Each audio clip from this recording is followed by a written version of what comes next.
हाय देखा मुँह चवन ई बड़का मुँह हो ठीक बा। इस साला हमार मेहरारू के 2000 के साली कतले बा बताई लोग। आज देखे पकड़ा देखे का करी बताई लोग। बताई इतना ठंडी में हमारे मेहरारू के नए नए कपड़ा जब हम नए नए कपड़ा लेके आते हैं तब ई साला काट देता वे। आ देखो चला देखो के न नाच जावे भाई तू बात कोनो गुनाह हम कोइले में कोनो में एती कोइले बनी एकरा एती बुझाते कि हम कुछ जन जीत दे जंग आ के न भागने का फेती तू चल पिज्जा में पकड़ा के तू भागेगा रे नहीं ना भागेगा। समझते हो भाई। भाई लोग जानते हैं टेंशन इतना है हमारा इतना जब हम 2000 के चाली जाते 3000 के एक 20,000 के तो 20,000 के काट देले चाली आ ठंडा में तो कमा तो ओकर गाल फाटत ए भैया। ठंडा में हमें के 2 रुपया खातिर कहाँ जाने तो विदेश कमाए ऐसा मुँह तो जब हम चाली किन के होते हैं हमें का दूत मंदी बा कि हम मेहरारू के चाली चाला काट देते हुए साले के आज दिमाग लोगों ने क्या करनी आज आलू डाल देनी कहीं आज पकड़ो तो साले के इतना दूर लेके जाए हम इतना दूर इसको इतना दूर लेके जाके छोड़ लेंगे इस साला आ नहीं पाएगा। मन कहता क्या करेगा पिछले में क्या करो रात वक्त कुतियावत नहीं तो भूख लगी तब चिलोइन तो चौप खोले इच्छाले हमारे मेहरारू के कोतले बन छाली बताओ लो लोग अगर लो के माते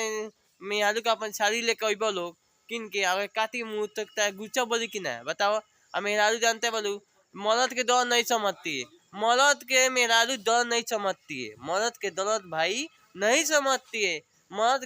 कितना मेहनत कर लो क्या कर लेगा मेहनत क्या कर रहा है मेहरारू क्या करेगी कोई बात मरद तो हमारा कमाता है और उसको पूछता नहीं फिर लवली लिया हो लिया कह ली तो मुँह से बना ताकत है तो कब ताकत देखो के ना हो टुकुर टुकुर ताकत है बता कौन एक बलाई कोलो तनी साले बलाई को होता है मेहरारू के काट देव चूर साली तकमाई तरह की देखिए तीन ताक रहा है गुनिया गुनिया के ये भागेंगे के ना तुमको भागने नहीं न देंगे में तुमको कुतुआ के एती करेंगे। देखिए देना हमारी शादी करता है वो ना तुमको तुमको सजा मिलेगा मेरा मेहरारू की शादी तुम करता है साला देखो के ना ताकत है गुनिया के ताकत है देखिए बता हमें वीडियो बनता है तो वीडियो नहीं के तो शिकायत होता है हमारे मेहरारू की काहे को तो ली शादी बताओ ना मुँह भाईबो मुँह भागे खाती देखो देखो के ना ताकत है देखो के ना एती करते के ना भाग दे पिजरा में के तू ना भगबो इतना बढ़िया पिजरा बा हम ये तो एमे भगहू की तरह समात मिली समझ लो हमें मेहरारू के तू कोते वैसा वो देसी एक तक प्रिंस के पंगा ले ले बलो दोस्तों कोई के ना देसी एक तक प्रिंस ठीक बा। देखो के ना सेल्फी खिंचवा होता के ना फोटो खिंचवा होता के ना सुन होता देख लो हमें मेहरारू के तू लेके भागल बलो लहंगा कोते बलो देखो भाई दिन रात खोद के आवे नहीं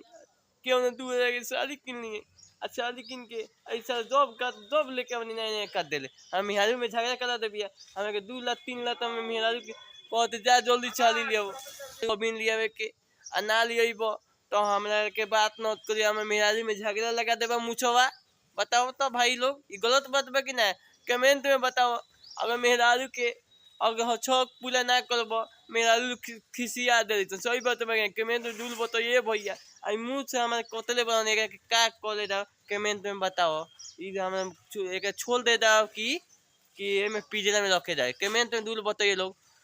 कमेंट में बता के कमेंट कर लो हम अगर कबर मुझ के छोड़ दे के तो छोड़ दे पिजरा में के ना कबर तो ना छोड़े चल के यहीं में रखें क्या हमारे मिहारी के जॉब छोड़ देते हैं खेत में आके